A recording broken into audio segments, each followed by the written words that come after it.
ਤਾਂ ਸਟੂਡੈਂਟਸ ਅੱਜ ਅਸੀਂ ਆਪਣੇ ਅਨਸੀਨ ਕੰਪਰੀਹੈਂਸ਼ਨ ਦਾ 8th ਕੰਪਰੀਹੈਂਸ਼ਨ ਕਰਾਂਗੇ। ਇਸ ਤੋਂ ਪਹਿਲਾਂ ਦੇ 7 ਕੰਪਰੀਹੈਂਸ਼ਨ ਬੇਟਾ ਅਸੀਂ ਕੰਪਲੀਟ ਕਰ ਚੁੱਕੇ ਹਾਂ। ਆਪਣੇ ਕੋਲ ਟੋਟਲ ਸਿਲੇਬਸ 'ਚ 10 ਕੰਪਰੀਹੈਂਸ਼ਨ ਹੈ, ਸਾਡੇ 3 ਹੀ ਕੰਪਰੀਹੈਂਸ਼ਨ ਬਾਕੀ ਹੈ। ਤਾਂ ਪਹਿਲਾਂ ਆਪਾਂ ਇਹਨਾਂ ਨੂੰ ਸਾਰਿਆਂ ਨੂੰ ਕਵਰ ਕਰ ਲੈਂਦੇ ਹਾਂ। ਤਾਂ ਜੇਕਰ ਤੁਸੀਂ ਪਹਿਲਾਂ ਵਾਲੇ ਮੇਰੇ 7 ਅਨਸੀਨ ਕੰਪਰੀਹੈਂਸ਼ਨ ਜੋ ਮੈਂ ਤੁਹਾਨੂੰ ਲੈਕਚਰ 'ਚ ਸਮਝਾਏ ਨੇ, ਅਲੱਗ-ਅਲੱਗ 7 ਲੈਕਚਰਸ ਆਪਾਂ ਲਾਏ ਸੀ ਹਰ ਇੱਕ ਕੰਪਰੀਹੈਂਸ਼ਨ ਦੇ, ਜੇਕਰ ਤੁਸੀਂ ਉਹ ਨਹੀਂ ਦੇਖੇ ਤਾਂ ਤੁਸੀਂ ਜ਼ਰੂਰ ਦੇਖੋ, ਬਿਕੋਜ਼ ਇਹਨਾਂ ਚੋਂ ਇੱਕ ਕੰਪਰੀਹੈਂਸ਼ਨ ਤੁਹਾਡੇ ਪੱਕੇ ਪੇਪਰਾਂ 'ਚ ਆਉਣਾ ਹੈ, 6 ਨੰਬਰ ਦਾ ਆਉਣਾ ਹੈ। ਤੇ ਜੇਕਰ ਤੁਸੀਂ ਉਹ ਸਮਝਿਆ ਹੋਏਗਾ ਮੇਰੇ ਤੋਂ ਤਾਂ ਤੁਹਾਡੇ 6 ਦੇ 6 ਨੰਬਰ ਪੱਕੇ ਹੈ। ਇੱਕ ਹੋਰ ਗੱਲ ਵੀ ਹੈ ਕਿ ਸਾਰੇ ਕੰਪਰੀਹੈਂਸ਼ਨ ਤੁਹਾਡੇ +2 'ਚ ਵੀ ਹੈ। ਤਾਂ ਇਹਦਾ ਫਾਇਦਾ ਇਹ ਹੈ ਕਿ ਤੁਹਾਨੂੰ ਡਬਲ ਫਾਇਦਾ ਹੈ ਕਿ +1 'ਚ ਵੀ ਆ ਸਕਦਾ ਹੈ ਤੇ +2 'ਚ ਵੀ ਆ ਸਕਦਾ ਹੈ। ਤਾਂ ਇਹਨਾਂ ਨੂੰ ਜ਼ਰੂਰ ਕਰੋ। ਇਸੇ ਕਰਕੇ ਮੈਂ ਪੂਰੀ ਸੀਰੀਜ਼ ਬਣਾਈ ਹੈ ਤਾਂ ਕਿ ਤੁਹਾਨੂੰ 10 ਦੇ 10 ਕੰਪਰੀਹੈਂਸ਼ਨ ਮੈਂ ਡਿਟੇਲ ਦੇ ਵਿੱਚ ਸਮਝਾ ਦਾਂ ਤਾਂ ਕਿ ਤੁਹਾਨੂੰ ਕੋਈ ਦਿੱਕਤ ਨਾ ਹੋਵੇ। ਤਾਂ ਬੇਟਾ ਜਿਹੜਾ ਜੀ ਅਸੀਂ ਅੱਜ ਆਪਣਾ ਕੰਪਰੀਹੈਂਸ਼ਨ ਕਰ ਰਹੇ ਹਾਂ ਬੜਾ ਈਜ਼ੀ ਹੈ, ਕੰਪੈਰੇਟਿਵਲੀ ਬਾਕੀ ਸਾਰਿਆਂ ਨਾਲੋਂ ਈਜ਼ੀ ਹੈ। ਤੇ ਅੱਜ ਕੱਲ ਦੇ ਮਾਹੌਲ ਤੇ ਬੜਾ ਢੁਕਦਾ ਹੈ ਇਹ, ਜਿਸ ਤਰ੍ਹਾਂ ਅੱਜ ਕੱਲ ਕਰੋਨਾ ਦਾ ਟਾਈਮ ਚੱਲ ਰਿਹਾ ਹੈ ਤੇ ਬਹੁਤ ਜ਼ਿਆਦਾ ਪ੍ਰੋਬਲਮ ਹੈ, ਕਾਰੋਬਾਰ ਬੰਦ ਹੈ, ਕਈ ਬੰਦੇ ਕਈ ਪਰਿਵਾਰ ਉਹਨਾਂ ਦਾ ਗੁਜ਼ਾਰਾ ਵੀ ਔਖਾ ਹੋਇਆ ਹੋਇਆ ਹੈ, ਤਾਂ ਉਸ ਦੇ ਨਾਲ ਸੰਬੰਧਿਤ ਹੈ। ਕਹਿੰਦੇ one night a man came to our house and told me there is a family with 8 children, they have not eaten for days। ਕਹਿੰਦੇ ਇੱਕ ਰਾਤ ਇੱਕ ਆਦਮੀ ਮੇਰੇ ਘਰ ਆਇਆ, our house ਸਾਡੇ ਘਰ ਆਇਆ ਅਤੇ ਉਸਨੇ ਮੈਨੂੰ ਦੱਸਿਆ, ਕਹਿੰਦੇ there is a family ਕਿ ਇੱਕ ਪਰਿਵਾਰ ਹੈ ਜਿਸ ਦੇ 8 ਬੱਚੇ ਹੈ with 8 children, ਉਹਨਾਂ ਦੇ 8 ਬੱਚੇ ਹੈ ਅਤੇ ਦਿਨਾਂ ਤੋਂ ਉਹਨਾਂ ਨੇ ਖਾਧਾ ਨਹੀਂ ਹੈ for days, ਮਤਲਬ ਕੁਝ ਦਿਨਾਂ ਤੋਂ ਕਈ ਦਿਨਾਂ ਤੋਂ ਉਹਨਾਂ ਨੇ ਕੁਝ ਨਹੀਂ ਖਾਧਾ, ਭੁੱਖੇ ਨੇ ਉਹ, they have not eaten। I took some food and went out। ਤਾਂ ਹੁਣ ਰਾਈਟਰ ਕਹਿੰਦਾ ਮੈਨੇ ਕੁਝ ਖਾਣਾ ਲਿਆ, took taken ਹੈ ਨਾ, some food ਕੁਝ ਖਾਣਾ ਲਿਆ ਅਤੇ ਮੈਂ ਚਲਾ ਗਿਆ, went out, ਬਾਹਰ ਚਲਾ ਗਿਆ। when I finally came to the family, ਤਾਂ ਜਦੋਂ ਮੈਂ ਉਸ ਪਰਿਵਾਰ ਵੱਲ ਗਿਆ, ਉਸ ਪਰਿਵਾਰ ਕੋਲ ਗਿਆ ਜਿਹੜਾ ਕਿ ਜਿਸ ਦੇ ਕਿ 8 ਬੱਚੇ ਤੇ ਭੁੱਖੇ ਆ। ਦੇਖੋ ਇੱਥੇ ਦਾ ਲੱਗਿਆ ਨਾ, ਤਾਂ ਦਾ ਫੈਮਿਲੀ ਮਤਲਬ ਆਪਾਂ ਜਿਸ ਦੀ ਗੱਲ ਪਹਿਲਾਂ ਹੀ ਕਰ ਚੁੱਕੇ, ਤਾਂ ਕਿਸ ਫੈਮਿਲੀ ਦੀ ਗੱਲ ਕਰ ਚੁੱਕੇ, ਆਹ ਵਾਲੇ ਫੈਮਿਲੀ ਦੀ ਗੱਲ ਕਰ ਚੁੱਕੇ, ਫੈਮਿਲੀ ਵਿਦ 8 ਚਿਲਡਰਨ। ਤਾਂ ਬੇਟਾ ਇਹ ਜਿਹੜੇ ਆਰਟੀਕਲਸ ਹੈ ਨਾ, ਦਾ ਵਗੈਰਾ ਹੋਇਆ, ਇਹ ਐਵੇਂ ਨਹੀਂ ਲੱਗ ਜਾਂਦੇ। ਕਈ ਬੱਚੇ ਕੀ ਕਰਦੇ ਆ, ਦਾ ਆਪਣੇ ਆਪ ਉਹੀ ਲਾ ਦਿੰਦੇ ਆ, ਲੇਕਿਨ ਬੇਟਾ ਦਾ ਉੱਥੇ ਲੱਗਦਾ ਜਿੱਥੇ ਦੀ ਜ਼ਰੂਰਤ ਹੁੰਦੀ ਹੈ। ਦਾ ਫੈਮਿਲੀ ਦਾ ਮਤਲਬ ਹੈ ਕਿ ਅਸੀਂ ਇੱਕ ਅਜਿਹੀ ਫੈਮਿਲੀ ਦੀ ਗੱਲ ਕਰ ਰਹੇ ਹਾਂ ਜਿਸ ਦਾ ਜ਼ਿਕਰ ਪੈਰੇ 'ਚ ਪਹਿਲਾਂ ਆ ਚੁੱਕਿਆ, ਤਾਂ ਉਹ ਜ਼ਿਕਰ ਕਿੱਥੇ ਆਇਆ, ਫੈਮਿਲੀ ਵਿਦ 8 ਚਿਲਡਰਨ। ਸੇਮ ਇਸੇ ਤਰ੍ਹਾਂ ਇੱਕ ਇੱਥੇ ਬੇਟਾ ਡਿਟਰਮੀਨਰ ਆਇਆ ਸਮ, ਫੂਡ ਦੇ ਅੱਗੇ ਸਮ ਆਇਆ, ਇਹ ਫੂਡ ਦੇ ਅੱਗੇ ਹਮੇਸ਼ਾ ਸਮ ਆਉਂਦਾ ਹੈ, ਕੋਈ ਹੋਰ ਚੀਜ਼ ਨਹੀਂ ਆਉਂਦੀ, ਜਿਵੇਂ ਕਈ ਮੈਨੀ ਲਾ ਦਿੰਦੇ ਨੇ, ਉਹ ਗਲਤ ਹੋ ਜਾਂਦਾ ਹੈ। ਇਹ ਜਦੋਂ ਆਪਾਂ ਬੇਟਾ ਇਸ ਤੋਂ ਬਾਅਦ ਮੇਰੀ ਕੋਸ਼ਿਸ਼ ਹੋਏਗੀ ਜਦੋਂ ਆਪਾਂ ਕੰਪਰੀਹੈਂਸ਼ਨ ਸਾਰੇ ਕਰ ਲਾਂਗੇ, ਇਹ ਵਾਰ ਆਪਣਾ ਪੂਰਾ ਸੀਰੀਜ਼ ਖਤਮ ਹੋ ਜਾਏਗੀ ਕੰਪਰੀਹੈਂਸ਼ਨ ਦੀ, ਤਾਂ ਮੈਂ ਤੁਹਾਨੂੰ ਡਿਟਰਮੀਨਰਸ ਆਰਟੀਕਲਸ ਡਿਟੇਲ ਸਮਝਾਉਂਗਾ, ਫਿਰ ਤੁਹਾਨੂੰ ਸਾਰੀਆਂ ਗੱਲਾਂ ਪਤਾ ਲੱਗ ਜਾਣਗੀਆਂ। ਕਹਿੰਦੇ ਜਦੋਂ ਮੈਂ ਉਸ ਫੈਮਿਲੀ ਕੋਲ ਗਿਆ, I saw the faces of those little children disfigured by hunger। ਕਹਿੰਦੇ ਮੈਨੇ ਕੀ ਦੇਖਿਆ, I saw ਮੈਨੇ ਦੇਖਿਆ the faces of those little children, ਉਹ 8 ਬੱਚੇ, ਛੋਟੇ ਬੱਚੇ, ਉਹਨਾਂ ਦੇ ਫੇਸ ਦੇਖੇ ਮੈਂ, ਉਹਨਾਂ ਦੇ ਚਿਹਰੇ ਦੇਖੇ। ਤਾਂ ਉਹ ਚਿਹਰੇ ਕਿੱਦਾਂ ਦੇ ਹੋ ਗਏ ਸੀ, ਡਿਸਫਿਗਰਡ ਹੋ ਗਏ ਸੀ। ਮਤਲਬ ਇੱਕ ਤਾਂ ਹੁੰਦੀ ਨਾ ਫਿਗਰ ਦਾ ਮਤਲਬ ਕੋਈ ਸ਼ੇਪ ਹੁੰਦੀ ਹੈ ਕਿਸੇ ਚੀਜ਼ ਦੀ, ਜੇ ਉਹ ਸ਼ੇਪ ਹੀ ਨਾ ਰਹੇ, ਕੁਝ ਹੋਰ ਹੀ ਬਣ ਜੇ, ਤਾਂ ਉਹਨੂੰ ਆਪਾਂ ਕਹਿੰਦੇ ਆ ਡਿਸਫਿਗਰਡ, ਮਤਲਬ ਉਹ ਸ਼ੇਪ ਹੀ ਖਰਾਬ ਹੋ ਗਈ। ਤਾਂ ਉਹਨਾਂ ਦੇ ਚਿਹਰੇ ਤੁਸੀਂ ਲਾ ਲਓ ਵੀ ਚਿਹਰੇ ਕੁਝ ਹੋਰ ਹੀ ਬਣ ਗਏ ਸੀ, ਡਿਸਫਿਗਰਡ ਹੋ ਗਏ ਸੀਗੇ, ਚਿਹਰੇ ਲੱਗ ਹੀ ਨਹੀਂ ਰਹੇ ਕਿ ਚਿਹਰੇ ਆ ਉਹ। ਕਿਉਂ, ਬਾਈ ਹੰਗਰ ਦਾ ਮਤਲਬ ਭੁੱਖ ਕਰਕੇ, ਕਿਉਂਕਿ ਉਹਨੂੰ ਇਹੀ ਪਤਾ ਲੱਗਿਆ ਨਾ ਰਾਈਟਰ ਨੂੰ ਕਿ ਇਹ ਫੈਮਿਲੀ ਕਈ ਦਿਨਾਂ ਤੋਂ ਭੁੱਖੀ ਹੈ, ਤਾਂ ਉਹ ਖਾਣਾ ਲੈ ਕੇ ਗਿਆ ਉਹਨਾਂ ਕੋਲੇ, ਤਾਂ ਉਸਨੇ ਦੇਖਿਆ ਕਿ ਉਹਨਾਂ ਦੇ ਬੱਚਿਆਂ ਦੇ ਚਿਹਰੇ ਤਾਂ ਬਿਲਕੁਲ ਹੀ ਵਿਗੜ ਗਏ ਵਿਚਾਰੇ ਭੁੱਖ ਕਰਕੇ। There was no sorrow or sadness in their faces, just the deep pain of hunger। ਇਹ ਲਾਈਨ ਸਮਝਣ ਦੀ ਲੋੜ ਹੈ। ਕਹਿੰਦੇ ਉਹਨਾਂ ਦੇ ਚਿਹਰੇ ਦੇ ਉੱਪਰ ਕੋਈ ਦੁੱਖ ਨਹੀਂ ਸੀ, ਸੋਰੋ ਦਾ ਮਤਲਬ ਦੁੱਖ, ਸੈਡਨੈਸ ਉਦਾਸੀ ਨਹੀਂ ਸੀ, ਦੁੱਖ ਨਹੀਂ ਸੀ। ਮੈਨੂੰ ਉਹਨਾਂ ਦੇ ਜਿਹੜਾ ਚਿਹਰੇ ਦੇਖੇ ਡਿਸਫਿਗਰਡ ਦਿਖੇ, ਮਤਲਬ ਚਿਹਰੇ ਮੈਨੂੰ ਚਿਹਰੇ ਨਾਲ ਲੱਗੇ, ਲੇਕਿਨ ਉਹਨਾਂ ਦੇ ਚਿਹਰਿਆਂ ਦੇ ਉੱਪਰ ਨਾ ਤਾਂ ਕੋਈ ਦੁੱਖ ਸੀ ਨਾ ਹੀ ਕੋਈ ਉਦਾਸੀ ਸੀ। ਕੀ ਸੀ, just the deep pain of hunger, ਭੁੱਖ ਦੇ ਮੈਨੂੰ ਇੱਕ ਡੀਪ ਪੇਨ ਦਿਖੀ, ਭੁੱਖ ਕਰਕੇ ਜਿਵੇਂ ਇੱਕ ਚਿਹਰਾ ਮੁਰਝਾ ਜਾਂਦਾ ਹੈ, ਉਸ ਤਰ੍ਹਾਂ ਦਾ ਮੈਨੂੰ ਡੀਪ ਪੇਨ, ਬਹੁਤ ਹੀ ਡੂੰਘਾ ਦਰਦ ਦਿਖਿਆ ਉਹਨਾਂ ਦੇ ਚਿਹਰੇ ਤੇ। ਕਿਸ ਕਰਕੇ, ਹੰਗਰ ਕਰਕੇ, ਭੁੱਖ ਕਰਕੇ ਸਾਰੇ ਚਿਹਰੇ ਇਸ ਤਰ੍ਹਾਂ ਦੇ ਹੋਏ ਗਏ ਸੀ, ਲੇਕਿਨ ਉਹਨਾਂ ਦੇ ਮਨ 'ਚ ਕੋਈ ਉਦਾਸੀ ਜਾਂ ਕੋਈ ਸੈਡਨੈਸ ਮੈਨੂੰ ਨਹੀਂ ਦਿਖੀ। I gave the rice to the mother, तो मैं अपने नाल चौल लेके गया सी, तो मैं राइस उसकी मां नूं देते। She divided it in two and went out, उसने इसनूं दो दे विच डिवाइड करता, मतलब जिन्ने भी चौल मैं लेके गया उसके दो हिस्से करते, दोवां दे च उसनूं डिवाइड करता अते बाहर चली गई, went out. Carrying half the rice, अद्धे चौल नाल ले गई, दो हिस्से डिवाइड किए सी ना उन्हें चौल, एक हिस्सा घरे रख गई, एक हिस्सा नाल ले गई। कैरिंग, कैरिंग का मतलब लेके जाना, हाफ द राइस अद्धे चौल नाल ले गई विद हर, अपने नाल बाहर ले गई। When she came back I asked her, जदों वापस आई तो मैं पूछया, आस्क दा मतलब मैं क्वेश्चन पूछया, वेयर डिड यू गो, तू किथे गई सी, वेयर डिड यू गो, तू किथे गई सी। She gave me this simple answer, उसने मैनू एक सिंपल साधारण जा उत्तर दिता। टू माई नेबर, अपने गुआंढियों के कोल गई सी, टू माई नेबर, नेबर का मतलब जो नाल घर दे नाल रहिंदे सी गुआंढी। दे आर आल्सो हंगरी, वो भी भुखे ने, दे आर आल्सो हंगरी, वो भी भुखे ने। ਇਹਦਾ मतलब ਇਹ ਹੋਇਆ बेटा कि जिन्ने चावल राइटर ने उसकी मदर ਨੂੰ ਬੱਚਿਆਂ ਦੀ ਮਾਂ ਨੂੰ ਦਿੱਤੇ ਸੀ, ਉਹਨੇ ਅੱਧੇ ਚਾਵਲ ਤਾਂ ਆਪਣੇ ਲਈ ਰੱਖ ਲਏ ਤੇ ਬਾਕੀ ਅੱਧੇ ਚਾਵਲ ਆਪਣੇ ਨੇਬਰਸ ਨੂੰ ਦੇ ਆਈ, ਗੁਆਂਢੀਆਂ ਨੂੰ ਦੇ ਆਈ, ਕਿਉਂਕਿ ਉਹ ਵੀ ਭੁੱਖੇ ਸੀ। I was not surprised because poor people are generous, but I was surprised that she knew they were hungry. ਹੁਣ ਇਹ ਵੀ ਇੱਕ ਲਾਈਨ ਬੇਟਾ ਸਮਝਣ ਵਾਲੀ ਹੈ, ਕਹਿੰਦੇ ਮੈਨੂੰ I was not surprised, ਮੈਨੂੰ ਹੈਰਾਨੀ ਨਹੀਂ ਹੋਈ ਕਿ ਜਿਹੜੇ ਗਰੀਬ ਲੋਕ ਹੁੰਦੇ ਨੇ, ਪੂਅਰ ਪੀਪਲ ਹੁੰਦੇ ਨੇ, ਉਹ ਜੈਨਰਸ ਹੁੰਦੇ ਨੇ। ਜੈਨਰਸ ਦਾ ਮਤਲਬ ਹੁੰਦਾ ਹੈ ਕਿ ਉਹਨਾਂ 'ਚ ਦਇਆ ਭਾਵਨਾ ਹੁੰਦੀ ਹੈ, ਗਰੀਬ ਲੋਕਾਂ ਦੇ ਵਿੱਚ ਦਇਆ ਭਾਵਨਾ ਹੁੰਦੀ ਹੈ। ਮੈਨੂੰ ਇਸ ਗੱਲ ਤੋਂ ਹੈਰਾਨੀ ਨਹੀਂ ਹੋਈ, ਕਿਉਂਕਿ ਮੈਨੂੰ ਪਤਾ ਹੈ ਕਿ ਇੱਕ ਗਰੀਬ ਲੋਕ, ਇੱਕ ਗਰੀਬ ਇਨਸਾਨ ਦਇਆਵਾਨ ਵੀ ਹੁੰਦਾ ਹੈ, ਇਹ ਤਾਂ ਮੈਨੂੰ ਪਤਾ ਹੈ, ਤਾਂ ਮੈਨੂੰ ਇਸ ਗੱਲ ਦੀ ਹੈਰਾਨੀ ਨਹੀਂ ਹੋਈ। ਪਰ ਮੈਨੂੰ ਹੈਰਾਨੀ ਕਿਸ ਗੱਲ ਦੀ ਹੋਈ, ਬਟ ਆਈ ਵਾਸ ਸਰਪ੍ਰਾਈਜ਼ਡ, ਮੈਨੂੰ ਹੈਰਾਨੀ ਇਸ ਗੱਲ ਦੀ ਹੋਈ ਕਿ ਉਹ ਜਾਣਦੀ ਸੀ, ਸ਼ੀ ਨਿਊ, ਇਹ ਜਾਣਦੀ ਸੀ ਕਿ ਦੇ ਵਰ ਹੰਗਰੀ, ਦੇ ਦਾ ਮਤਲਬ ਉਸਦੇ ਗੁਆਂਢੀ ਭੁੱਖੇ ਸੀ, ਉਹ ਇਹ ਗੱਲ ਜਾਣਦੀ ਸੀ। ਇੱਥੇ ਇਹ ਗੱਲ ਸਮਝਣ ਵਾਲੀ ਹੈ ਬੇਟਾ ਕਿ ਅੱਜ ਕੱਲ ਦੇਖੋ ਕੀ ਹੋ ਰਿਹਾ ਹੈ, ਅੱਜ ਕੱਲ ਕਰੋਨਾ ਕਾਲ ਦੇ ਵਿੱਚ ਹਰ ਬੰਦਾ ਆਪਣੇ ਆਪ 'ਚ ਹੀ, ਜਾਂ ਹਰ ਫੈਮਿਲੀ ਆਪਣੇ ਆਪ 'ਚ ਹੀ ਦੇਖ ਰਹੀ ਹੈ ਆਪਣੇ ਆਪ ਨੂੰ ਕਿ ਮੇਰਾ ਪਰਿਵਾਰ ਹੈ, ਮੇਰੇ ਬੱਚੇ ਨੇ ਜਾਂ ਮੇਰੇ ਘਰ ਦੇ ਨੇ, ਇਹਨਾਂ ਨੂੰ ਸਾਰਾ ਕੁਝ ਮਿਲਦਾ ਰਹੇ। ਕੋਈ ਜਿਹੜਾ ਸਾਡਾ ਗੁਆਂਢੀ ਹੈ ਜਿੱਥੇ ਮਰਜ਼ੀ, ਸਾਨੇ ਕੀ ਲੈਣਾ ਉਸ ਤੋਂ, ਸਾਡੇ ਗੁਆਂਢੀਆਂ ਤੋਂ ਕੀ ਲੈਣਾ। ਲੇਕਿਨ ਇਸ ਹਾਲਤ ਦੇ ਬਾਵਜੂਦ ਕਿ ਉਸ ਜਿਹੜੀ ਮਦਰ ਹੈ ਉਸਦੇ ਆਪਣੇ ਬੱਚੇ ਭੁੱਖੇ ਨੇ, ਲੇਕਿਨ ਇਸ ਗੱਲ ਦੇ ਬਾਵਜੂਦ ਉਸਨੂੰ ਪਤਾ ਹੈ ਕਿ ਮੇਰੇ ਤਾਂ ਬੱਚੇ ਚਲੋ ਭੁੱਖੇ ਨੇ, ਮੇਰੇ ਗੁਆਂਢੀਆਂ ਦੇ ਬੱਚੇ ਵੀ ਜਿਹੜੇ ਮੇਰੇ ਗੁਆਂਢ 'ਚ ਨੇ ਬੱਚੇ, ਉਹ ਵੀ ਭੁੱਖੇ ਨੇ, ਤਾਂ ਉਹਨੂੰ ਇਹ ਗੱਲ ਦਾ ਪਤਾ ਹੈ, ਯਾਨੀ ਕਿ ਉਹਨੂੰ ਸੋਝੀ ਹੈ, ਸਿਰਫ ਆਪਣੇ ਘਰਦਿਆਂ ਦੇ ਬਾਰੇ ਹੀ ਨਹੀਂ, ਉਸਨੂੰ ਆਪਣੇ ਆਲੇ ਦੁਆਲੇ ਦੇ ਲੋਕਾਂ ਦੀ ਵੀ ਚਿੰਤਾ ਹੈ। ਇਸ ਗੱਲ ਨਾਲ ਮੈਨੂੰ ਬੜੀ ਹੈਰਾਨੀ ਹੋਈ, ਕਿਉਂਕਿ ਆਮ ਤੌਰ ਤੇ ਜਦੋਂ ਕਿਸੇ ਘਰ ਦੇ ਵਿੱਚ ਦੁੱਖ ਆਉਂਦਾ ਹੈ ਤਾਂ ਫਿਰ ਆਪਾਂ ਬਾਹਰਲੇ ਬੰਦਿਆਂ ਦੀ ਦੁੱਖ ਦੀ ਚਿੰਤਾ ਨਹੀਂ ਕਰਦੇ, ਆਪਾਂ ਕਹਿੰਦੇ ਯਾਰ ਆਪਣੇ ਹੀ ਮਸਲਾ ਨਜਿੱਠ ਜੀਏ, ਤਾਂ ਆਪਾਂ ਦੂਜਿਆਂ ਨੂੰ ਦੇਖਾਂਗੇ, ਅਸੀਂ ਕੌਣ ਹੁੰਦੇ ਆ ਦੂਜਿਆਂ ਨੂੰ ਦੇਖਣ ਵਾਲੇ। ਲੇਕਿਨ ਦੇਖੋ ਇਸ ਦੁੱਖ ਦੇ ਬਾਵਜੂਦ ਕਿ ਉਸਦੇ ਬੱਚੇ ਭੁੱਖੇ ਨੇ, ਉਹ ਆਪਣੇ ਗੁਆਂਢੀਆਂ ਦੇ ਬਾਰੇ ਉਹ ਸੋਚ ਰਹੀ ਹੈ। ਇਸ ਗੱਲ ਤੋਂ ਰਾਈਟਰ ਬੜਾ ਹੈਰਾਨ ਹੋਇਆ। As a rule, when we are suffering, we are so focused on ourselves, we have no time for others.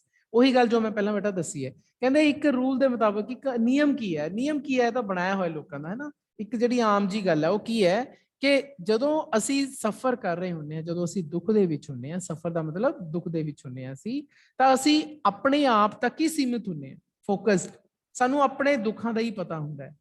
We have no time for others, ਅਸੀਂ ਦੂਜਿਆਂ ਬਾਰੇ ਨਹੀਂ ਸੋਚਦੇ, ਅਸੀਂ ਕਹਿੰਦੇ ਯਾਰ ਆਪਾਂ ਆਪਣੇ ਦਾ ਪਹਿਲਾਂ ਪੰਗੇ ਸੋਲਵ ਕਰ ਲਈਏ, ਬਾਕੀ ਨੂੰ ਬਾਅਦ ਚ ਦੇਖਾਂਗੇ। ਇਹੀ ਹੁੰਦਾ ਨਾ, ਆਮ ਲੋਕ ਇਹੀ ਕਰਦੇ ਨੇ, ਸਾਰੇ ਜਣੇ ਇਹੀ ਕਰਦੇ। ਉਹੀ ਗੱਲ ਉਹ ਸੋਚ ਰਿਹਾ ਸੀਗਾ ਕਿ ਸਾਡੇ ਤੇ ਦੁੱਖ ਆ ਗਿਆ, ਅਸੀਂ ਆਪਣੇ ਦੁੱਖਾਂ ਨੂੰ ਦੇਖ ਰਹੇ ਹਾਂ, ਸਾਨੇ ਗੁਆਂਢੀਆਂ ਤੋਂ ਕੀ ਲੈਣਾ ਜਾਂ ਸਾਨੇ ਬਾਕੀ ਲੋਕਾਂ ਤੋਂ ਕੀ ਲੈਣਾ। We become selfish and self centred, ਅਸੀਂ ਕੀ ਬਣ ਜਾਂਦੇ ਹਾਂ, ਅਸੀਂ ਸੈਲਫਿਸ਼ ਬਣ ਜਾਂਦੇ ਹਾਂ, ਅਸੀਂ ਆਪਣੇ ਆਪ ਸਵਾਰਥੀ ਬਣ ਜਾਂਦੇ ਹਾਂ, ਐਂਡ ਸੈਲਫ ਸੈਂਟਰਡ, ਅਤੇ ਆਪਣੇ ਆਪ ਤੱਕ ਹੀ ਸੀਮਿਤ ਹੋ ਜਾਂਦੇ ਹਾਂ, ਵੀ ਆਪਣਾ ਆਪਾਂ ਟੱਲਾ ਲੋੜ ਦੇਖੀਏ, ਬਾਕੀ ਜਿਵੇਂ ਮਰਜ਼ੀ ਆਪਣਾ ਕਰੇ, ਕੋਈ ਸਾਨੇ ਕੀ ਲੈਣਾ। ਸੈਲਫਿਸ਼ ਤੇ ਸੈਲਫ ਸੈਂਟਰਡ ਬਣ ਕੇ ਬਸ ਆਪਾਂ। Having experienced the pangs of suffering, we should rather extend a helping hand to the poor and the needy. ਕਹਿੰਦੇ ਕਿਉਂਕਿ ਅਸੀਂ ਇਹ ਦੁੱਖਾਂ ਦੀ ਜਿਹੜੀ ਪੈਂਗਸ ਆਫ ਸਫਰਿੰਗ ਦਾ ਮਤਲਬ ਬਹੁਤ ਹੀ ਜ਼ਿਆਦਾ ਦੁੱਖ ਦਾ ਦਰਦ, ਦੁੱਖਾਂ ਦੇ ਦਰਦ ਸਾਨੇ ਝੇਲੇ ਹੋਣ। ਇੱਥੇ ਲਾਈਨ ਦਾ ਮਤਲਬ ਇਹ ਹੈ ਕਿ having experience the ਪੈਂਗਸ of suffering, ਜਦੋਂ ਅਸੀਂ ਦੁੱਖਾਂ ਦੇ ਦਰਦ ਝੇਲੇ ਹੋਣ, ਮਹਿਸੂਸ ਕੀਤੇ ਹੋਣ, ਤਾਂ ਸਾਨੂੰ ਵੀ ਸ਼ੁਡ ਰਾਦਰ, ਸਾਨੂੰ ਆਪਣਾ ਇੱਕ ਹੈਲਪਿੰਗ ਹੈਂਡ, ਇੱਕ ਮਦਦ ਵਾਲਾ ਹੱਥ ਐਕਸਟੈਂਡ ਕਰਨਾ ਚਾਹੀਦਾ ਹੈ, ਫੈਲਾਉਣਾ ਚਾਹੀਦਾ ਹੈ ਦੂਜਿਆਂ ਦੇ ਲਈ, ਟੂ ਦਾ ਪੂਅਰ ਐਂਡ ਦਾ ਨੀਡੀ, ਦੂਜਿਆਂ ਦੇ ਲੋਕਾਂ ਦੇ ਕੋਲੇ ਵੀ ਸਾਨੂੰ ਆਪਣਾ ਹੈਲਪਿੰਗ ਹੈਂਡ ਲੈ ਕੇ ਜਾਣਾ ਚਾਹੀਦਾ ਹੈ ਕਿ ਅਸੀਂ ਉਹਨਾਂ ਦੀ ਵੀ ਮਦਦ ਕਰੀਏ, ਕਿਉਂਕਿ ਅਸੀਂ ਇਹ ਦੁੱਖ खुद झेले ने ਜਿਹੜੇ ਦੁੱਖਾਂ ਨੂੰ ਉਹ ਬੰਦੇ ਝੇਲ ਰਹੇ ਨੇ। ਤਾਂ ਸਾਨੂੰ ਤਾਂ ਇਹ ਪਤਾ ਹੋਣਾ ਚਾਹੀਦਾ ਹੈ ਕਿ ਜਿਹੜੇ ਦੁੱਖਾਂ ਤੋਂ ਅਸੀਂ ਇਸ ਦਰਦਾਂ ਚੋਂ ਨਿਕਲ ਰਹੇ ਹਾਂ ਤਾਂ ਬਾਕੀ ਵੀ ਉਸੇ ਤਰ੍ਹਾਂ ਦੇ ਦੁੱਖ ਦਰਦ ਮਹਿਸੂਸ ਕਰਦੇ ਹੋਣਗੇ, ਤੇ ਜੇ ਸਾਨੂੰ ਕੁਝ ਮਿਲਿਆ ਤਾਂ ਕਿਉਂ ਨਾ ਅਸੀਂ ਵੰਡ ਕੇ ਖਾ ਲਈਏ ਅੱਜ ਦੇ ਮਾਹੌਲ 'ਚ। ਤਾਂ ਬੇਟਾ ਮੈਂ ਤੁਹਾਨੂੰ ਜਦੋਂ ਕੰਪਰੀਹੈਂਸ਼ਨ ਸ਼ੁਰੂ ਕੀਤਾ ਸੀ ਤੁਹਾਨੂੰ ਦੱਸਿਆ ਸੀ ਕਿ ਬਿਲਕੁਲ ਹੀ ਹਾਲਾਤ ਇਹ ਵਾਲੇ ਅੱਜ ਕੱਲ੍ਹ ਹਾਲਾਤ ਨੇ, ਮਤਲਬ ਬਹੁਤ ਔਖਾ ਹੋਇਆ ਹੋਇਆ ਲੋਕਾਂ ਦੇ ਕਾਰੋਬਾਰ, ਉਹਨਾਂ ਦੇ ਜੋ ਵੀ ਨੌਕਰੀਆਂ ਜਾ ਰਹੀਆਂ ਨੇ ਲੋਕਾਂ ਦੀਆਂ, ਘਰੇ ਬੈਠੇ ਨੇ, ਕੁਝ ਕਰ ਨਹੀਂ ਪਾ ਰਹੇ, ਲੇਕਿਨ ਹੁਣ ਕੀ ਕਰ ਸਕਦੇ ਨੇ। ਤਾਂ ਇਹ ਅੱਜ ਕੱਲ੍ਹ ਦੇ ਹਾਲਾਤ ਬੇਟਾ ਹੋਏ ਹੋਏ ਨੇ। ਆਪਣੇ ਪੰਜਾਬ ਦੇ ਹਾਲਾਤ ਤਾਂ ਫਿਰ ਵੀ ਬੇਟਾ ਬਹੁਤ ਅੱਛੇ ਨੇ, ਲੇਕਿਨ ਜੇ ਤੁਸੀਂ ਥੋੜਾ ਜਿਹਾ ਬਾਹਰ ਨਿਕਲੋ ਤਾਂ ਤੁਹਾਨੂੰ ਪਤਾ ਲੱਗੂਗਾ ਕਿ ਕਿੰਨੇ ਮਾੜੇ ਹਾਲਾਤ ਨੇ। ਤਾਂ ਇਹ ਪੈਰਾ ਕਾਫੀ ਢੁਕਵਾਂ ਲੱਗਦਾ ਹੈ ਅੱਜ ਕੱਲ੍ਹ ਦੇ ਹਾਲਾਤਾਂ ਦੇ ਨਾਲ। ਉਮੀਦ ਹੈ ਬੇਟਾ ਤੁਹਾਨੂੰ ਕੰਪਰੀਹੈਂਸ਼ਨ ਇਹ ਸਮਝ ਆਇਆ ਹੋਵੇਗਾ। ਇੰਪੋਰਟੈਂਟ ਹੈ, ਮੈਂ ਤੁਹਾਨੂੰ ਇੱਕ ਗੱਲ ਦੱਸ ਦਿੰਦਾ, ਜੇ ਪੇਪਰ ਹੋਇਆ ਨਾ ਤੁਹਾਡਾ ਮਈ, ਜੂਨ ਜਾਂ ਜੁਲਾਈ ਦੇ ਵਿੱਚ, ਜਿਹੜਾ ਤੁਹਾਡਾ ਬਾਈ ਮੰਥਲੀ ਪੇਪਰ ਹੁੰਦਾ, ਮੈਨੂੰ ਪੂਰਾ ਉਮੀਦ ਹੈ ਕਿ ਮੇਰਾ ਪਤਾ ਨਹੀਂ ਦਿਲ ਕਹਿੰਦਾ ਹੈ ਕਿ ਸ਼ਾਇਦ ਇਹੀ ਪੇਰਾ ਆ ਜਾਊਗਾ, ਬਿਕੋਜ਼ ਇਹ ਨਾ ਜਿਹੜਾ ਕੰਪਰੀਹੈਂਸ਼ਨ ਹੈ ਇਹ ਅੱਜ ਕੱਲ੍ਹ ਦੇ ਹਾਲਾਤਾਂ ਦੇ ਨਾਲ ਬੜਾ ਢੁਕਵਾਂ ਲੱਗਦਾ ਹੈ, ਇਹ ਸਾਰਥਕ ਲੱਗਦਾ, ਇਸ ਕਰਕੇ ਇਹਨੂੰ ਧਿਆਨ ਨਾਲ ਕਰਿਓ। ਕੁਐਸਚਨ ਪਹਿਲਾ ਹੈ ਜੀ, ਦ ਫੇਸਿਸ ਆਫ ਦ ਚਿਲਡਰਨ ਰਿਫਲੈਕਟਿਡ। ਹੁਣ ਜਿਹੜਾ ਕੁਐਸਚਨ ਹੈ ਉਦੋਂ ਦਾ ਹੈ ਜਦੋਂ ਰਾਈਟਰ ਚਾਵਲ ਲੈ ਕੇ ਉਸ ਭੁੱਖੇ ਪਰਿਵਾਰ ਕੋਲ ਜਾਂਦਾ ਹੈ, ਤਾਂ ਉੱਥੇ ਦੇ ਉਹ ਚਿਲਡਰਨ ਦੇਖਦਾ ਹੈ, ਤਾਂ ਉਹ ਚਿਲਡਰਨ ਦੇ ਫੇਸਿਸ ਦੇਖਦਾ ਹੈ, ਤਾਂ ਉਹ ਉਹਨਾਂ ਦੇ ਜਿਹੜੇ ਬੱਚਿਆਂ ਦੇ ਜਿਹੜੇ ਚਿਹਰੇ ਨੇ ਕੀ ਰਿਫਲੈਕਟ ਕਰ ਰਹੇ ਨੇ, ਕੀ ਦਰਸਾ ਰਹੇ ਨੇ, ਕੀ ਦਿਖ ਰਿਹਾ ਹੈ। ਸੋਰੋ? ਨੋ, ਸੋਰੋ ਨਹੀਂ ਦਿਖ ਰਿਹਾ। ਯਾਦ ਕਰੋ, ਉਹਨੂੰ ਕਹਿੰਦਾ ਕਿ ਉਹਨਾਂ ਦੇ ਚਿਹਰੇ ਦੇ ਉੱਪਰ ਨਾ ਤਾਂ ਮੈਨੂੰ ਦੁੱਖ ਦਿਖਿਆ, ਨਾ ਮੈਨੂੰ ਸੈਡਨੈਸ ਦਿਖੀ, ਨਾ ਸੋਰੋ ਦਿਖਿਆ ਨਾ ਸੈਡਨੈਸ। ਇਹਦਾ ਮਤਲਬ ਸੋਰੋ ਤਾਂ ਗਲਤ ਹੋ ਗਿਆ, ਜੋਏ ਦੀ ਤਾਂ ਗੱਲ ਹੀ ਨਹੀਂ, ਖੁਸ਼ਕਾ ਤੋਂ ਹੋਣਗੇ। ਗ੍ਰੀਡੀਨੈਸ, ਕੋਈ ਉਹ ਲਾਲਚੀ ਵੀ ਨਹੀਂ ਸੀਗੇ, ਕੋਈ ਇਸ ਤਰ੍ਹਾਂ ਦੀ ਗੱਲ ਉਹਨਾਂ ਨੇ ਗ੍ਰੀਡੀਨੈਸ ਦੀ ਨਹੀਂ ਕੀਤੀ। ਜੇ ਗ੍ਰੀਡੀ ਹੁੰਦੇ ਤਾਂ ਸਾਰੇ ਚਾਵਲ ਤਾਂ ਉਹ ਪਰਿਵਾਰ ਆਪ ਹੀ ਰੱਖ ਲੈਂਦਾ। ਇਹਦਾ ਮਤਲਬ ਕੀ ਦਿਖਿਆ ਸੀ? ਹੰਗਰ, ਕਿਉਂਕਿ ਹੰਗਰ ਦੇ ਕਰਕੇ ਹੀ ਫੇਸਿਸ ਜਿਹੜੇ ਸੀ ਉਹਨਾਂ ਦੇ ਡਿਸਫਿਗਰਡ ਹੋ ਗਏ ਸੀ। ਤਾਂ ਇਹ ਸਾਡਾ ਆਨਸਰ ਹੈ ਜੀ ਪਹਿਲੇ ਦਾ। ਦੂਸਰਾ ਹੈ, the action of the mother shows. ਹੁਣ ਐਕਸ਼ਨ ਕੀ ਹੈ? ਐਕਸ਼ਨ ਕਿ ਜਦੋਂ ਚਾਵਲ ਰਾਈਟਰ ਨੇ ਉਹ ਮਾਤਾ ਨੂੰ ਦਿੱਤੇ, ਉਹਨਾਂ ਦੀ ਮਾਤਾ ਨੂੰ ਦਿੱਤੇ, ਤਾਂ ਉਹਨੇ ਕੀ ਕੀਤਾ? ਚਾਵਲਾਂ ਦੇ ਦੋ ਹਿੱਸੇ ਕੀਤੇ, ਇੱਕ ਹਿੱਸਾ ਆਪਣੇ ਪਰਿਵਾਰ ਲਈ ਰੱਖ ਲਿਆ, ਦੂਸਰਾ ਹਿੱਸਾ ਆਪਣੇ ਨਾਲ ਦਿਆਂ ਦੇ ਲਈ ਲੈ ਗਈ, ਉੱਥੇ ਉਹਨਾਂ ਨੂੰ ਦਿਆ ਹੀ ਨਾਲ ਦੀ ਨਾਲ। ਆਪ ਦੇਖੋ ਆ ਕੇ ਬਾਅਦ ਚ ਖਾਦੇ ਹੋਣੇ, ਲੇਕਿਨ ਪਹਿਲਾ ਜਿਹੜਾ ਇੱਕ ਹਿੱਸਾ ਸੀ ਆਪਣੇ ਨਾਲ ਦੇ ਗੁਆਂਢੀਆਂ ਨੂੰ ਦੇ ਕੇ ਆਈ। ਤਾਂ ਉਹਦਾ ਇਹ ਜਿਹੜਾ ਐਕਸ਼ਨ ਹੈ ਕਿ ਉਸਨੇ ਆਪਣਾ ਅੱਧਾ ਹਿੱਸਾ ਦਾਨ ਕਰਤਾ ਇੱਕ ਤਰ੍ਹਾਂ ਨਾਲ, ਆਪਣੇ ਗੁਆਂਢੀਆਂ ਨੂੰ ਦੇ ਆਈ। ਇਹ ਕੀ ਸ਼ੋਅ ਕਰਦਾ ਉਹਦਾ ਐਕਸ਼ਨ? ਕਿ ਉਹਦੀ ਸੈਲਫਿਸ਼ਨੈਸ ਸ਼ੋਅ ਕਰਦਾ ਹੈ? ਨੋ, ਸਵਾਰਥੀ ਤਾਂ ਹੈ ਹੀ ਨਹੀਂ ਉਹ। ਤੇ ਦੂਸਰਾ ਹੇਟਡ ਸ਼ੋਅ ਕਰਦਾ ਹੈ, ਹੇਟਡ ਦਾ ਮਤਲਬ ਨਫ਼ਰਤ, ਨੋ, ਨਫ਼ਰਤ ਕਿੱਥੇ ਹੈ। ਤੀਸਰਾ ਗ੍ਰੈਟੀਟਿਊਡ ਤੇ ਲਵ। ਇਹਨਾਂ ਦੋਨਾਂ ਦੇ ਵਿੱਚੋਂ ਨਾ ਬੱਚੇ ਕਨਫਿਊਜ਼ ਹੋ ਜਾਂਦੇ। ਗ੍ਰੈਟੀਟਿਊਡ ਦਾ ਮਤਲਬ ਹੁੰਦਾ ਬੇਟਾ ਕਿ ਥੈਂਕਸ ਕਰਨਾ। ਹੁਣ ਥੈਂਕਸ ਉਹਨੇ ਨੋ ਡਾਊਟ ਰਾਈਟਰ ਦਾ ਤਾਂ ਕੀਤਾ ਹੀ ਹੋਣਾ, ਕਿਉਂਕਿ ਰਾਈਟਰ ਉਸ ਨੂੰ ਚਾਵਲ ਦੇ ਕੇ ਆਇਆ, ਤਾਂ ਗ੍ਰੈਟੀਟਿਊਡ ਤਾਂ ਹੈ। ਲੇਕਿਨ ਜੇ ਆਪਾਂ ਪੈਰਾ ਦੇਖੀਏ, ਪੈਰੇ ਦੇ ਵਿੱਚ ਗ੍ਰੈਟੀਟਿਊਡ ਵਾਲਾ ਕੋਈ ਵਰਡ ਨਹੀਂ ਆਉਂਦਾ, ਜਾਂ ਕੋਈ ਥੈਂਕਫੁਲਨੈਸ ਵਾਲੀ ਕੋਈ ਗੱਲ ਨਹੀਂ ਆਉਂਦੀ। ਜਿਹੜਾ ਉਹਦਾ ਐਕਸ਼ਨ ਹੈ ਉਹ ਕੀ ਸ਼ੋਅ ਕਰਦਾ ਹੈ? ਉਹ ਸ਼ੋਅ ਇਹ ਕਰਦਾ ਹੈ ਕਿ ਉਸ ਦਾ ਪਿਆਰ ਸ਼ੋਅ ਹੁੰਦਾ ਹੈ ਇਨਸਾਨੀਅਤ ਦੇ ਪ੍ਰਤੀ, ਕਿ ਉਹ ਇਨਸਾਨਾਂ ਦੇ ਪ੍ਰਤੀ ਆਪਣਾ ਪਿਆਰ ਸ਼ੋਅ ਕਰ ਰਹੀ ਹੈ ਕਿ ਯਾਰ ਬਾਕੀ ਵੀ ਤਾਂ ਇਨਸਾਨ ਨੇ, ਸਾਡੇ ਗੁਆਂਢੀ ਵੀ ਤਾਂ ਇਨਸਾਨ ਨੇ, ਜੇ ਸਾਨੂੰ ਕੁਝ ਅੱਜ ਮਿਲਿਆ ਤਾਂ ਉਹਨਾਂ ਨੂੰ ਵੀ ਕੁਝ ਮਿਲਣਾ ਚਾਹੀਦਾ। ਤਾਂ ਅਸੀਂ ਇੱਥੇ ਗ੍ਰੈਟੀਟਿਊਡ ਦੀ ਥਾਂ ਤੇ ਬੇਟਾ ਲਵ ਲਾਵਾਂਗੇ। ਤਾਂ ਇਹ ਲਵ ਕੀ ਹੈ ਕਿ ਇਨਸਾਨਾਂ ਦੇ ਪ੍ਰਤੀ ਜਿਹੜਾ ਦਾ ਪਿਆਰ ਹੈ ਉਸ ਮਾਂ ਦਾ, ਉਹ ਸ਼ੋਅ ਕਰਦਾ ਹੈ ਕਿ ਉਸ ਨੂੰ ਇਨਸਾਨਾਂ ਦੇ ਪ੍ਰਤੀ ਕਿੰਨੀ ਹਮਦਰਦੀ ਹੈ ਜਾਂ ਕਿੰਨੀ ਉਹ ਇਨਸਾਨੀਅਤ ਪ੍ਰਤੀ ਪ੍ਰੇਮ ਭਾਵਨਾ ਰੱਖਦੀ ਹੈ। ਉਮੀਦ ਹੈ ਬੇਟਾ ਇਹ ਸੈਕਿੰਡ ਕੁਐਸਚਨ ਤੁਹਾਨੂੰ ਕਲੀਅਰ ਹੋ ਗਿਆ ਹੋਣਾ। ਥਰਡ ਹੈ ਜੀ ਕਿ where did the mother go after dividing the rice and why. ਹੁਣ ਤੁਹਾਨੂੰ ਪਤਾ ਹੈ ਤੀਸਰਾ ਤੇ ਚੌਥਾ ਕੁਐਸਚਨ ਜਿਹੜਾ ਹੈ ਇਹ ਕਿਵੇਂ ਆਉਂਦਾ ਹੈ? ਇਹ ਆਉਂਦਾ ਡਾਇਰੈਕਟ ਕੁਐਸਚਨ ਆਉਂਦਾ। ਤਾਂ ਡਾਇਰੈਕਟ ਕੁਐਸਚਨ ਦੇ ਸਾਨੂੰ ਆਨਸਰ ਲਿਖਣੇ ਪੈਂਦੇ ਨੇ। ਤਾਂ ਜਿਹੜੇ ਇਹਦੇ ਦੋਨੇ ਡਾਇਰੈਕਟ ਕੁਐਸਚਨ ਆਏ ਆ ਬੇਟਾ, ਥੋੜੇ ਜਿਹੇ ਨਾ ਸਮਝਣ ਵਾਲੇ ਨੇ, ਅੰਡਰਸਟੈਂਡਿੰਗ ਵਾਲੇ ਨੇ। ਤਾਂ ਇਹ ਡਾਇਰੈਕਟ ਤੁਹਾਨੂੰ ਜਿਹੜੇ ਇਹਦੇ ਆਨਸਰ ਨੇ ਪੈਰੇ ਚੋਂ ਨਹੀਂ ਮਿਲਣੇ, ਤੁਹਾਨੂੰ ਬਣਾ ਕੇ ਲਿਖਣੇ ਪੈਣਗੇ। ਤਾਂ ਮੈਂ ਇਹਦੇ ਆਨਸਰ ਤੁਹਾਨੂੰ ਦੇ ਰਿਹਾ, ਇੱਥੇ ਲਿਖ ਰਹੇ ਹਾਂ। ਤਾਂ ਤੁਸੀਂ ਥਰਡ ਆਨਸਰ ਇਹਦਾ ਕੀ ਲਿਖੋਗੇ? ਦੇਖੋ ਇਹਦਾ ਕੁਐਸਚਨ ਦਾ ਮਤਲਬ ਕੀ ਹੈ ਕਿ ਮਦਰ ਮਾਤਾ ਕਿੱਥੇ ਗਈ, ਵੇਅਰ ਦਾ ਮਤਲਬ ਕਿੱਥੇ ਗਈ, ਗੋ after dividing the rice, rice ਨੂੰ ਡਿਵਾਈਡ ਕਰਕੇ ਦੋ ਹਿੱਸਿਆਂ 'ਚ ਵੰਡ ਕੇ, ਚੌਲਾਂ ਨੂੰ ਦੋ ਹਿੱਸਿਆਂ 'ਚ ਵੰਡ ਕੇ ਕਿੱਥੇ ਗਈ ਅਤੇ ਕਿਉਂ ਗਈ। ਤਾਂ ਤੁਹਾਨੂੰ ਪਤਾ ਬੇਟਾ ਦਾ ਮਦਰ ਵੈਂਟ, ਮੈਂ ਇੱਥੇ ਲਿਖ ਦੇਣਾ, ਤੁਸੀਂ ਉਤਾਰ ਲਿਓ, ਬਿਕੋਜ਼ ਇਹਦੇ ਆਨਸਰ ਸਾਨੂੰ ਬਣਾਉਣੇ ਪੈਣਗੇ। The mother went to their neighbours. ਤਾਂ ਪਹਿਲੀ ਲਾਈਨ ਦਾ ਤਾਂ ਆਨਸਰ ਬੇਟਾ ਇਹੀ ਆ ਗਿਆ ਕਿ ਜਿਹੜੀ ਮਦਰ ਹੈ ਉਹ ਆਪਣੇ ਗੁਆਂਢੀਆਂ ਕੋਲ ਗਈ। ਠੀਕ ਹੈ, ਗੁਆਂਢੀਆਂ ਦੇ ਕੋਲ ਗਈ। ਇਹ ਐਨੇ ਹਿੱਸੇ ਦਾ ਆਨਸਰ ਸਾਡਾ ਇਹ ਆ ਗਿਆ। ਪਰ ਵਾਈ ਵੀ ਪੁੱਛਿਆ ਕਿਉਂ ਗਈ, ਤਾਂ ਆਪਾਂ ਆਨਸਰ ਲਿਖਾਂਗੇ she gave them she gave them the half of their food.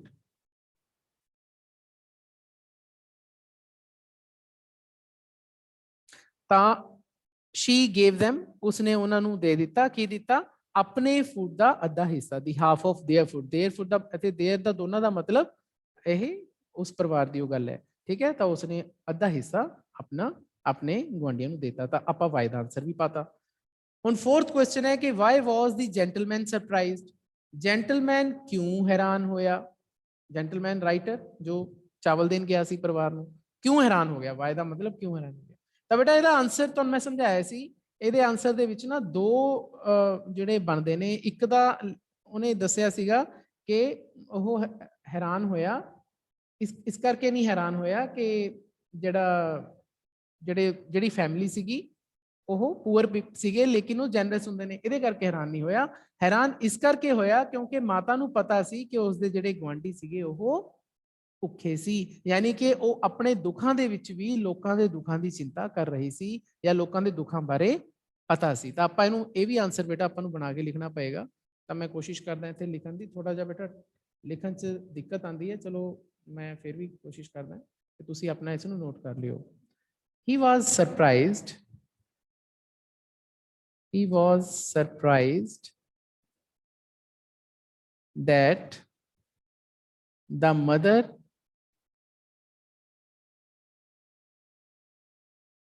knew about the sufferings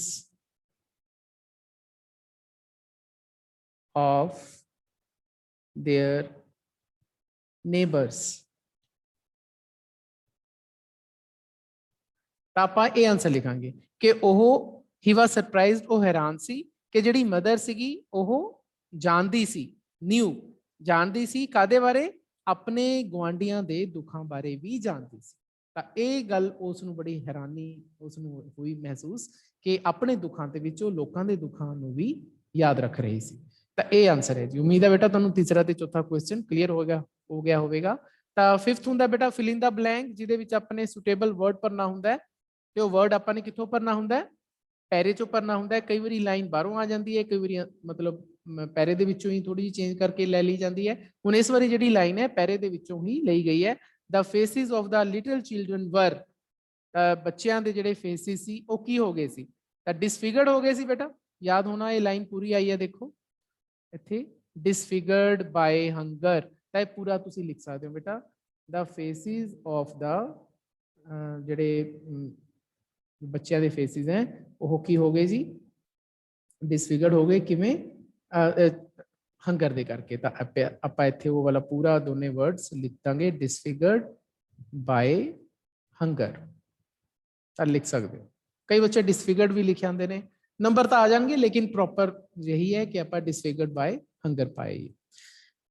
ਤਾਂ ਲਾਸਟ ਹੈ ਜੀ ਸਾਡਾ ਕੀ ਹੁੰਦਾ ਜੀ ਆਪਣਾ, ਇਹਦੇ ਵਿੱਚ ਆਪਾਂ ਮੈਚ ਕਰਦੇ ਹਾਂ। ਕਈ ਵਾਰੀ ਇਹ ਸਮਾਨਪਾ ਵੀ ਆ ਜਾਂਦੇ ਆ, ਕਈ ਵਾਰੀ ਉਲਟਪਾ ਵੀ ਆ ਜਾਂਦੇ ਆ। ਹੁਣ ਤੱਕ ਸਾਰੇ ਹੀ ਸਾਡੇ ਸਿਨੋਨਿਮਸ ਆਏ ਸੀ ਲੇਕਿਨ ਇਸ ਵਾਰੀ ਸਾਡੇ ਐਂਟੋਨਿਮਸ ਆਏ ਆ। ਦੇਖੋ match the words with their meaning. ਤਾਂ ਇਹਦੇ ਵਿੱਚ ਜਿਹੜੇ ਬੇਟਾ ਆਉਂਦੇ ਆ ਵਰਡਸ ਇਹ ਤੁਹਾਡੇ ਪੈਰੇ ਚੋਂ ਹੀ ਆਉਂਦੇ ਆ। ਆਹ ਵਾਲੇ ਜਿਹੜੇ ਵਰਡਸ ਹੁੰਦੇ ਆ ਬਾਹਰੋਂ ਆਉਂਦੇ ਆ। ਤਾਂ ਸਿੰਪਲ ਪੈਰੇ ਚੋਂ ਆਇਆ, ਜਨਰਸ ਵੀ ਸ਼ਬਦ ਪੈਰੇ ਚੋਂ ਆਇਆ। ਹੁਣ ਦੇਖੋ ਇੱਥੇ ਇਹਨਾਂ ਨੇ ਉੱਪਰ ਨਹੀਂ ਸ਼ੋ ਕੀਤਾ ਹੋਇਆ ਕਿ ਇਹ ਸਿਨੋਨਿਮਸ ਹੈ ਕਿ ਐਂਟੋਨਿਮਸ ਹੈ। ਉਹਨਾਂ ਨੇ ਜਸਟ ਇਹ ਲਿਖਤਾ ਕਿ ਵਿਦ देयर मीनिंग।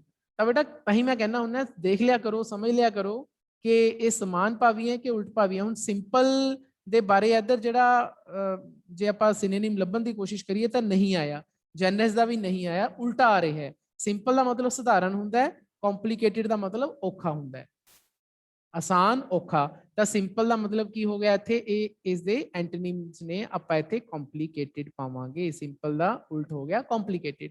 ਜਨਰਸ ਦਾ ਮਤਲਬ ਮੈਂ ਤੁਹਾਨੂੰ ਦੱਸਿਆ ਸੀ ਜੋ ਬਹੁਤ ਹੀ ਦਇਆ ਭਾਵਨਾ ਦਿਖਾਵੇ ਉਹਨੂੰ ਆਪਾਂ ਜਨਰਸ ਕਹਿੰਦੇ ਆ। ਤੇ ਜਿਹੜਾ ਬੰਦਾ ਜਮਾ ਹੀ ਨਾ ਦਇਆ ਦਿਖਾਵੇ, ਆਪਣੇ ਆਪ ਤੱਕ ਹੀ ਸੀਮਿਤ ਹੋਵੇ, ਆਪਾਂ ਉਹਨੂੰ ਕੀ ਕਹਿੰਦੇ ਆ? ਸੈਲਫਿਸ਼। ਇਹਦਾ ਮਤਲਬ ਇਹ ਦੋਨੇ ਵਰਡਸ ਕੀ ਨੇ? ਇਹ ਆਪੋਜ਼ਿਟ ਵਰਡਸ ਆਏ ਨੇ। ਐਂਟੋਨਿਮ ਜਿਹਨੂੰ ਆਪਾਂ ਕਹਿੰਦੇ ਆ ਉਹ ਆਏ ਨੇ। ਤਾਂ ਇਸ ਵਾਰੀ ਸਾਡੇ ਪਹਿਲੀ ਵਾਰੀ ਕੰਪਰੀਹੈਂਸ਼ਨ ਦੇ ਵਿੱਚ ਐਂਟੋਨਿਮ ਵਰਡ ਆਏ ਨੇ। ਉਮੀਦ ਹੈ ਬੇਟਾ ਤੁਹਾਨੂੰ ਇਹ 8ਵਾਂ ਪੈਰਾ ਕਲੀਅਰ ਹੋ ਗਿਆ ਹੋਵੇਗਾ। ਹੁਣ ਤੁਸੀਂ ਜਰਾ ਮੈਨੂੰ ਦੱਸੋ ਕਿ ਤੁਹਾਨੂੰ ਸਾਰਾ ਸਮਝ ਆ ਗਿਆ। ਕੋਈ ਦਿੱਕਤ ਹੈ ਤਾਂ ਮੈਨੂੰ ਦੱਸੋ ਜੀ। हाँ जी, मनप्रीत, प्रभजोत, सुखमन दसो जी। सर समझ आ गया जी। ठीक है, सुखमन, यस प्रभजोत, हाँ मन, जी। एक और मनप्रीत है जी, दसो सब ठीक है, क्लियर है? हाँ जी सर। चलो ओके जी, इस पैरे ਨੂੰ ਆਪਣੀਆਂ ਗ੍ਰਾਮਰ ਵਾਲੀਆਂ ਕਾਪੀਜ਼ ਤੇ ਉਤਾਰ ਲੈਣਾ ਤੇ ਉਤਾਰ ਕੇ ਮੈਨੂੰ ਉਹਦੀਆਂ ਪਿਕਸ ਜ਼ਰੂਰ ਭੇਜ ਦੇਣੀ ਹੈ। ਤੁਹਾਨੂੰ ਮੈਂ 8 ਕੰਪਰੀਹੈਂਸ਼ਨ ਕਰਵਾ ਚੁੱਕਿਆ, 2 ਰਹਿ ਗਏ ਉਹ ਵੀ ਕਰਵਾ ਦੂੰਗਾ ਤੇ ਤੁਹਾਡਾ ਲਾ ਲਓ ਵੀ +1 +2 ਦੇ ਕੰਪਰੀਹੈਂਸ਼ਨ ਤਾਂ ਖਤਮ ਹੋ ਗਏ ਤੇ ਤੁਸੀਂ ਆਪਣੇ ਇਹਨੂੰ ਚੰਗੀ ਤਰ੍ਹਾਂ ਸਮਝ ਲਿਓ। 6 ਨੰਬਰ ਪੱਕੇ ਕਰੋ, ਇਹ ਤੁਹਾਡਾ ਪੇਪਰ ਹੋਏਗਾ, ਆਨਲਾਈਨ ਵੀ ਹੋ ਸਕਦਾ ਹੈ, ਦੇਖੋ ਜੇ ਹਾਲਾਤ ਅੱਛੇ ਹੋਏ ਤਾਂ ਆਫਲਾਈਨ ਵੀ ਹੋ ਸਕਦਾ ਹੈ। ਤਾਂ ਤੁਸੀਂ ਤੁਹਾਨੂੰ ਇਹ ਸਾਰੇ ਦੇ ਸਾਰੇ ਪੈਰੇ ਆਣੇ ਚਾਹੀਦੇ ਨੇ, ਸਮਝ ਆਣੇ ਚਾਹੀਦੇ ਨੇ ਤੇ ਤੁਹਾਨੂੰ ਆਨਸਰਸ ਪਤਾ ਹੋਣੇ ਚਾਹੀਦੇ ਨੇ। ਆਨਸਰ ਇਸ ਵਾਰੀ ਆਪਾਂ ਬਣਾਏ ਨੇ ਤਾਂ ਤੁਸੀਂ ਉਹਨਾਂ ਨੂੰ ਕਾਪੀਜ਼ ਤੇ ਉਵੇਂ ਐਜ਼ ਇਟ ਇਜ਼ ਜਿਵੇਂ ਮੈਂ ਤੁਹਾਨੂੰ ਦੱਸੇ ਨੇ ਉਤਾਰ ਲਿਓ। ਓਕੇ ਜੀ, ਕੱਲ ਨੂੰ ਮਿਲਦੇ ਹਾਂ।